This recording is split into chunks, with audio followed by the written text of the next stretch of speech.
Europe 1, 15h30, 17h. La cour des grands. Alessandra Sublet.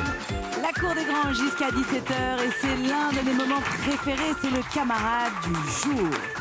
Personnalité pour laquelle nous avons eu un coup de cœur, cher Jean-Louis Debré, Valérie Beg, Francesca Antonietti et Jérôme Béglé, et à vous de deviner qui il est. Alors, notre camarade du jour est jeune, il a un talent incroyable et petit indice, il est à croquer. Bonjour Mehdi Benjeloun.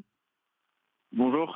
Alors, vos fans et le grand public ne vous connaissent pas sous votre vraie identité. Il a ce qu'on appelle un nickname, un surnom. Les amis, qui est notre invité et dans quel domaine excelle-t-il? Jean-Louis Debré? Dans le chocolat. Non, c'est Alors, vous qui non. répondez. C'est vous qui répondez, Mehdi, d'accord? C'est moi, ouais, ok, ça marche. Ok. Ouais, non, pas du tout. Vous êtes youtubeur, un truc comme ça? Non. Est-ce que vous êtes un artiste? Est-ce que vous passez à la télé Ouais, je suis un artiste. Ouais. Bonjour camarades, faites-vous partie comme moi de la grande famille des chanteurs? Et ne riez pas, c'est très vexant. Alors, non. D'accord. Mais est-ce que vous faites de la musique, du théâtre, quelque chose, une activité artistique? Ouais, c'est de la musique, ouais. De la musique. Ah, on Mais avance. je crois que je l'ai. Et pourquoi libérer au mois de juin? Ah, bah, c'est un indice, mon cher Jean-Louis Debré. Mais pourquoi cet indice? Ah, Vous êtes dans The Voice? Justement. Non plus. Est-ce que vous aimez les amoureux au coucher du soleil? C'est un peu ça, ah, je- Valérie Beg a trouvé, Ah oui. puisque effectivement, c'est dans Sunset Lovers. son clip. Alors, Sunset Lover, Exactement. qui est au bout du fil? Eh ben, c'est Petit Biscuit. Eh bien oui. Alors évidemment, Jérôme Béglé et Jean-Louis Debré, Le la savent Mehdi, pas. ils sont largués. Ah, mon Dieu, moi, Donc j'adore. d'abord, bienvenue à Petit Biscuit dans la cour des grands. Bonjour Monsieur Petit Biscuit. Les, Merci beaucoup. les médias vous surnomment le petit prince de l'électro. Ce que je vais faire, c'est Ouais. que je vais vous expliquer, chers auditeurs, qui est Petit Biscuit. Ah oui, C'est très donc bien. le petit prince de l'électro. Voici le morceau qui, entre autres, l'a fait connaître et cartonne.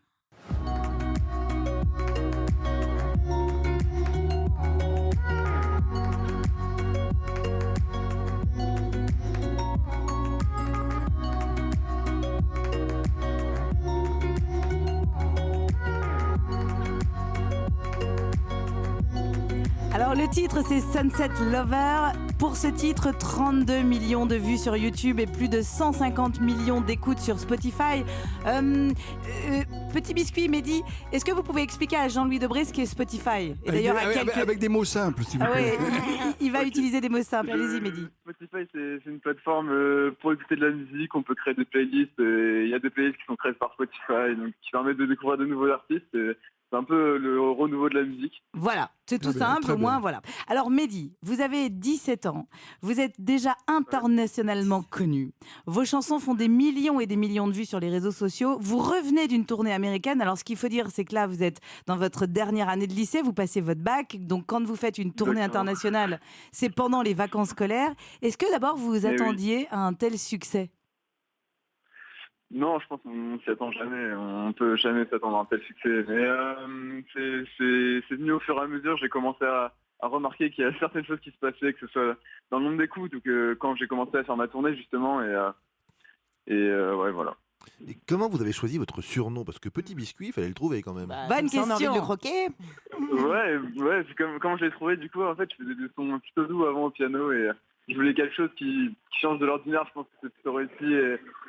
Du coup, j'ai trouvé ce nom qui sonne un peu doux, un peu français et c'est un peu dérisoire aussi. J'avais des potes qui faisaient de la musique, qui avaient un nom totalement un peu hautain et je voulais tout le contraire. Donc, Ouais. Vous vouliez rester justement avec cette French touch. J'ai juste une question avant pour Jean-Louis Debré. Jean-Louis demandait pourquoi est-ce que vous seriez libéré au mois de juin. C'est le bac. Eh bien, c'est parce C'est le bac. qu'effectivement, il aura passé son baccalauréat. Mais qu'est-ce que vous voulez faire après? et ouais. Des gâteaux? Donc Comment ça après? Après, comment dire, on va voir où le projet musical me mène. En tout cas, j'essaie de garder un plan B, mais je suis plutôt très motivé par pousser mon projet à fond, quoi. Mais Jean-Louis Debré, pour vous expliquer, notre camarade du jour, Petit Biscuit, a déjà un planning à partir du moment où le bac sera passé. D'ailleurs, vous espérez une mention très bien. J'espère. Ouais, c'est un bac scientifique, C'est bien, c'est c'est un bien. matheux. Mais en fait, il a déjà des zéniths de Calais. Il a déjà une tournée cet été dans plein de festivals. Donc Oui, tout mais va bien pour lui. j'entends bien, mais ça peut être passager. Le bac, ça donne accès à autre Oh, chose. le papy relou. Mais non, mais.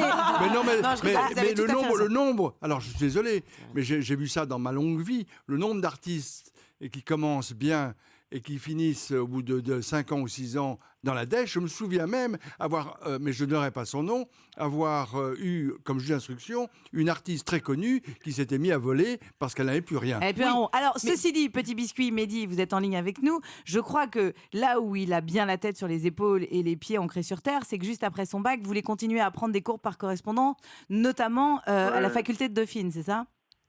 Ouais, exactement, une formation bien. ménagère. Ouais. Très bien. Eh bah oui, pas folle la game. Moi, ce que je voulais savoir, c'est que, justement, si vous continuez à aller au lycée, bah justement, quand vous faites pas vos tournées, vous continuez à Rouen à aller au lycée. Et comment ça se passe au lycée, quoi? Comment ils vous regardent, les gens, et notamment les filles, quoi? Il doit emballer facilement, Oui. je pense.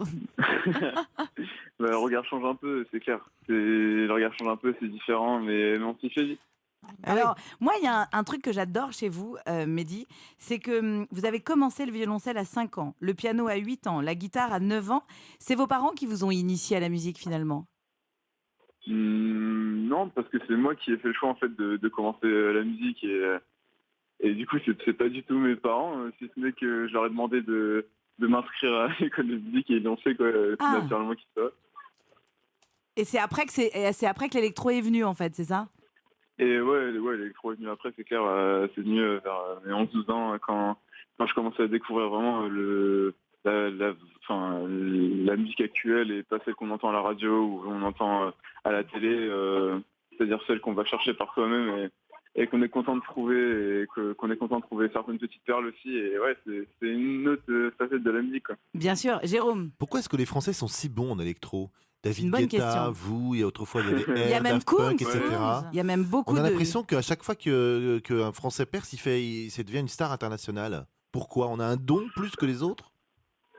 Bah après, il y a une certaine image de la France par rapport à l'électro qui s'est créée déjà depuis quelques années, Avec les qui Daft fait Punk. que dès qu'il y a un nouvel artiste électronique français, forcément on va s'intéresser à lui. Après, je pense que on a aussi cette petite touche. Et on a chacun notre touche différente de toute façon en France, mais on a tous cette petite touche un peu particulière où on cherche à créer quelque chose de différent et pas forcément ancré dans le commercial.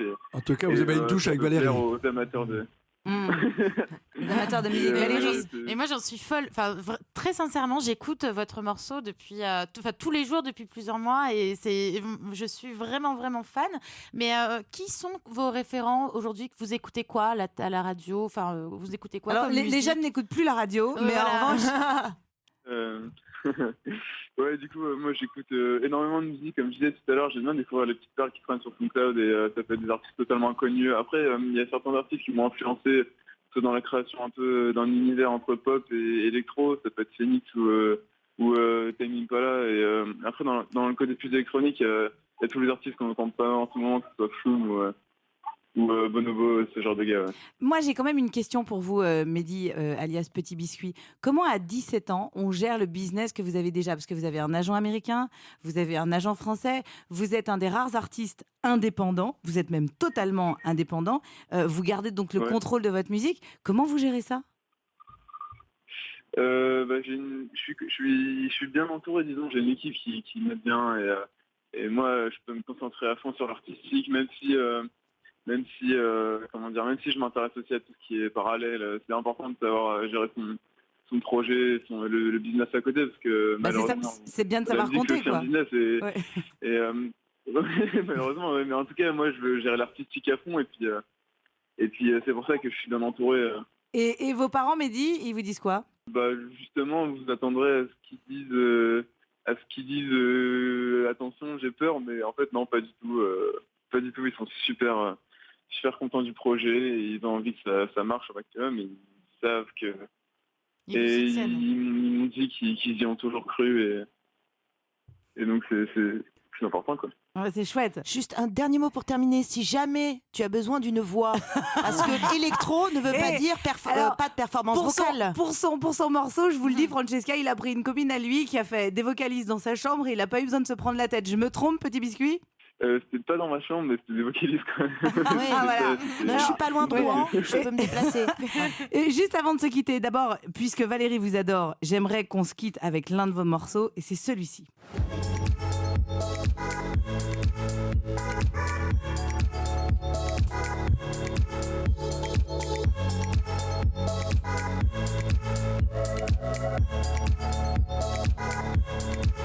Le petit prince de l'électro, Petit Biscuit. Mehdi, merci mille fois d'avoir été avec nous. Vous serez d'ailleurs à l'affiche de tous les grands festivals français, Eurockéenne de Belfort, Francophonie de La Rochelle et j'en passe. Et en novembre, ce sera une tournée des Zéniths. Merci d'avoir pris 2 minutes dans votre emploi du temps scolaire. Merci beaucoup. On vous embrasse. C'était donc vraiment une super exclue pour la Cour des Grands parce que effectivement, il est très demandé, Petit Biscuit. Il a 17 ans, quelle réussite, bravo à lui. Dans un instant, on change presque pas de sujet. Demain, c'est la journée mondiale de la danse. On se fait donc une leçon du jour sur la danse. À tout de suite sur Europe 1. 15h30, 17h. La Cour des Grands, Alessandra Sublet sur Europe 1.